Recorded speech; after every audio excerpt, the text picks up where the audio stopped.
Welcome everybody to another episode of...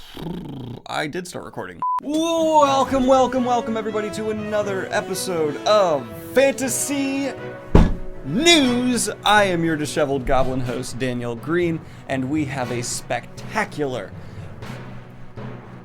collection of fantasy news to get through today. And let's go ahead and jump on in with some really great news, and that is that Octavia Butler has officially become a New York Times best-selling author, something she did not achieve while she was alive, but apparently was an achievement she really looked forward to in her career. So while she may not be around to see it, it has officially happened. Her editor tweeted out that she is on there with Parable of the Sower. Oh my god, if you have not read that book, do so. I've now read 3 Octavia Butler books, and each one has just been an extreme example of how there are people out there who are just next level authors, and I strive to be as good as them one day. I won't be though.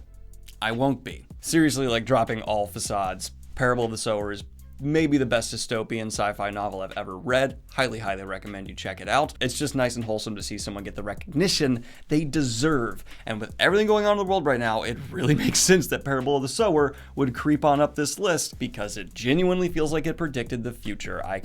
I'm one of these people who, after I read it, went, how did she know? Next news. The cover has been revealed for the collaboration between Mary Robinette Kowell and Brandon Sanderson, called The Original, as well as a 10-minute preview, roughly 10 minutes, that is now on YouTube to check on out. I did so.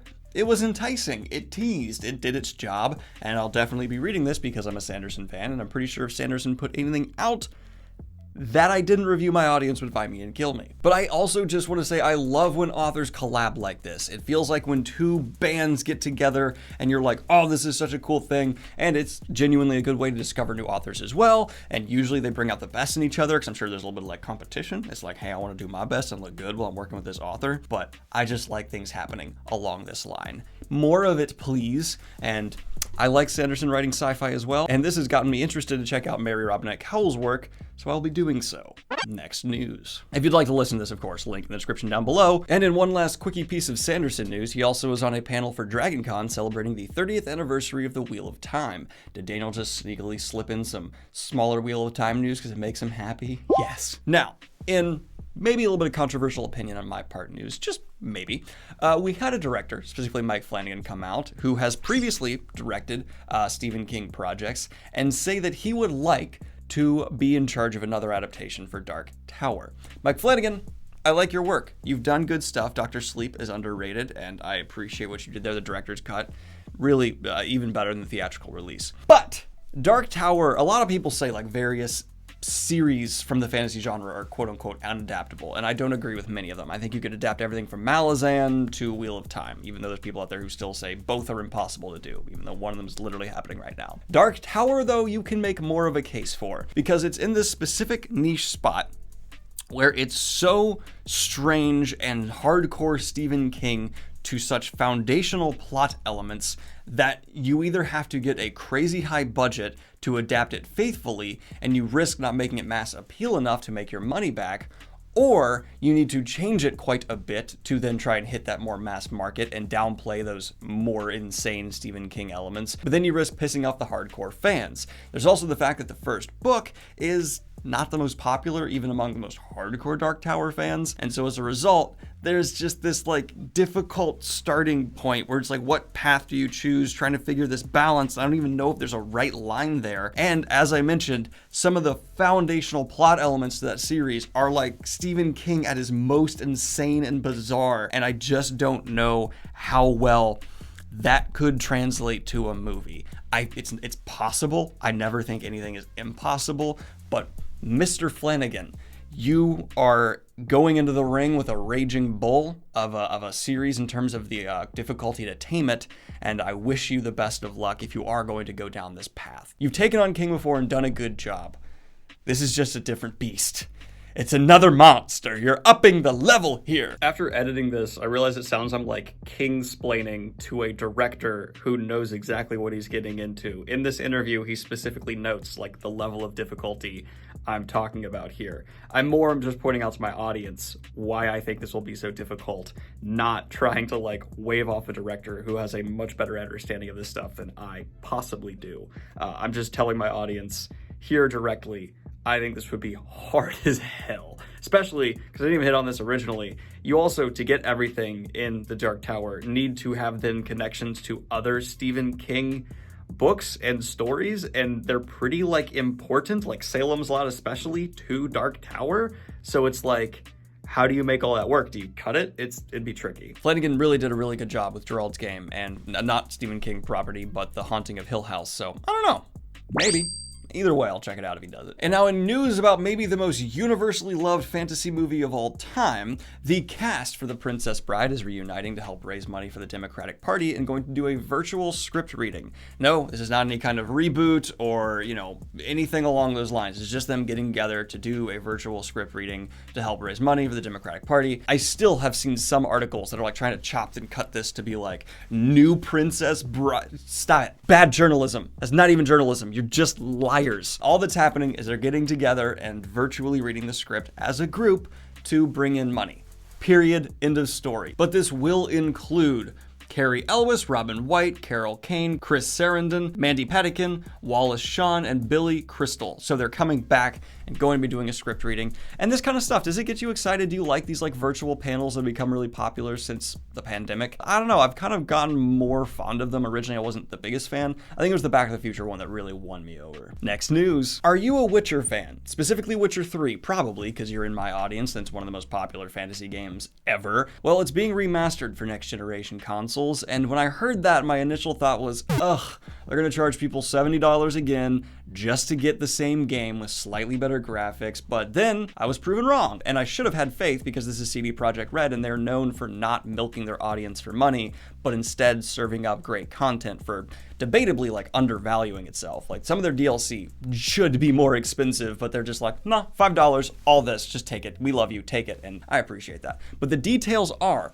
The Witcher 3 is coming to the next generation. A visually and technically enhanced version of the game will be available for purchase for PC and next-gen consoles, and as a free update for owners of the game on PC, Xbox, and PlayStation 4. So you get a free update if you already own it on previous consoles. You don't even pay. You just get it. And it's not just a graphic enhanced. They say graphic and technically enhanced. I'm not entirely sure what that means, but I'm excited to see the result. And I don't know, maybe when this comes out, I'll do more Twitch streaming and play through with my audience. Oh wait, there's nudity in the game though, and I think that gets me banned on Twitch. How do you handle that as a Twitch streamer? I've seen people Twitch streaming Witcher. I don't know what to do there. Let me know what you think of this in the comments down below. CD Projekt Red continues to value their fan base quite well, and I respect that. Now, John Boyega over the last week has made some pretty hefty headlines, swinging at Disney and making pretty much people happy across the board who care about this stuff, saying that his character was really done dirty. Finn was set up to have this arc, and then he just kind of went nowhere, as well as Kelly Marie Tran. He was kind of saying like, hey, actors of color within this new Star Wars trilogy, they were given no nuance. All the nuance was Rey and Kylo Ren. Even Oscar Isaac, he said, just didn't get much of an arc. And this actually is part of a lot of the criticism I've seen people levy toward the new trilogy, whether they know it or not. These side characters had nothing. They were just, they gave her initiating something, and then they grew a little, and then they just flatlined. I think he's absolutely right. And more so beyond that, I just respect seeing someone who could keep their mouth shut and be more likely to get a gig or some Disney Plus deal or something, refuse to. And it seems like to me, John Boyega made his money, and now he's just decided like, you can't shut me up. I'm gonna say how I really feel. And regardless of whether you agree with him or not, in the day and age of just corporate bot actors who sign all kinds of stuff to never speak, but even more so, I actually agree with what he's saying, and I think he's making great points. Disney is not progressive. Red Letter Media put it best in their review of one of the Star Wars movies. They are passive progressive. Not that I had any chance of ever working with Disney, but yes, I agree with John Boyega. They do these actors a massive disservice. But switching on over to another giant soulless corporate entity, HBO Max has continued to release the pilot episodes for some of their original series on YouTube. This next one is called Raised by Wolves, and I just want to shout them out for being continually aggressive in embracing new media trends and doing something like this. If you're going to have a streaming service with a lot of exclusives, it shows faith in your content to just give out the pilot and say, this will entice you enough. This is our sales pitch. Sign up because you'll want this more. And so it's just really cool to see them just rolling with the punches, and I like this. It's a good moves on their part, and check out this full pilot on YouTube, and I encourage more streaming services to go this route because it costs them very little, I believe, and it shows faith to me as a consumer on a level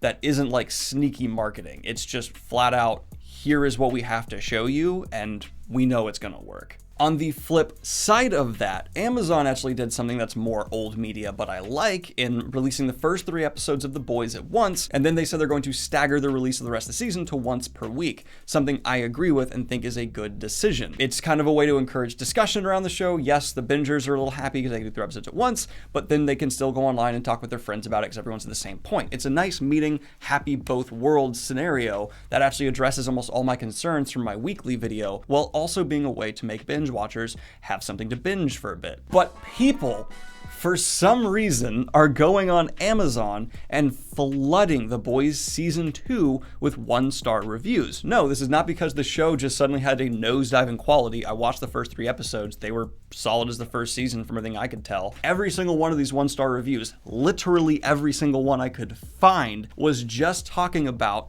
how they were upset they couldn't binge the whole show at once, and the fact that they were then going to do weekly releases for the rest of the show, which okay, I would be upset if people were doing 1-star reviews because they were doing weekly and they were just saying they didn't like this, and I would be upset if people were doing 1-star reviews for binge watching, even though I prefer weekly. Tweet about it, hashtag it, I don't care. That's fine. But this isn't the way to do it. It's basically the equivalent to me when someone will rate a product on Amazon 1 star because the mail delivery guy destroyed the package, and it's like, that's not to do with the product at all, so what are you doing here? I get if you're one of these people who did it, why you did it. I just find it to be a misuse of a rating system. And also, like, that 1-star review, people aren't going to read your review. They're just going to see the average of the stars. That's what 99% of people are going to do. And with performances on the level of Homelander Inside, which the actor there is killing it, it just seems like a disservice to the actual artistry behind the show, which, yes, with all these corporate layers over top, I understand it can be hard to peel them back past like the giant conglomerate of Amazon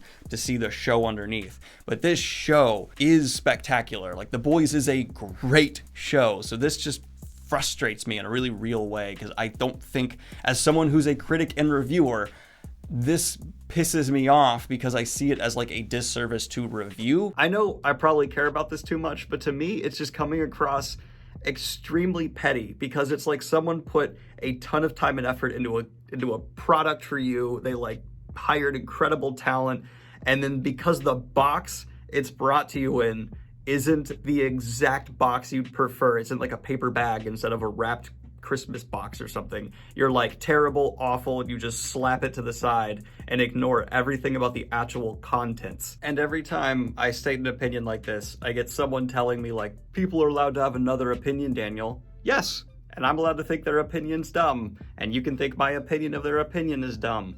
We're all allowed to say that. We're all very much so allowed and encouraged to call each other dumb. I don't know, I don't like this at all. And while I'm doing these cheap cut-ins, I'm also just going to cover the fact that Mandalorian Season 2 release date was confirmed for October 30th, so there's that, yay! But ending on some very, very cool news for Nintendo fans out there, Nintendo has announced they're going to be remastering several Mario games and bringing them to the Nintendo Switch, all the way back to Nintendo 64 classics, and these are going to be Super Mario Sunshine, Mario Nintendo 64, and Super Mario Galaxy. This being Nintendo, they don't exactly have the reputation of CD Projekt Red. I expect these to be released with a high price tag, and that's just the way Nintendo operates, but I do still appreciate the trend of taking a lot of your classics, remastering them, and bringing them to a new platform. I'm not going to buy them because I just don't find them to be worth that. They will be playable in the 16:9 aspect ratio, but this just gives me hope that eventually we could see the original Pokemon games like Red, Blue, Yellow released for the Switch. I would pay full $60 price for those. The nostalgia for those games is that large inside of me. That's just my little bit of tidbit tiddly there. Anyway, this has been your latest episode of Fantasy News. Like and subscribe if you have not already. If you're one of the people who constantly comments, Daniel, why didn't you cover this story? Probably because it wasn't posted in the Discord server. So join the Discord server, go to the Fantasy News channel, and post the news you'd like to see me cover there. And have a good one, y'all. Peace.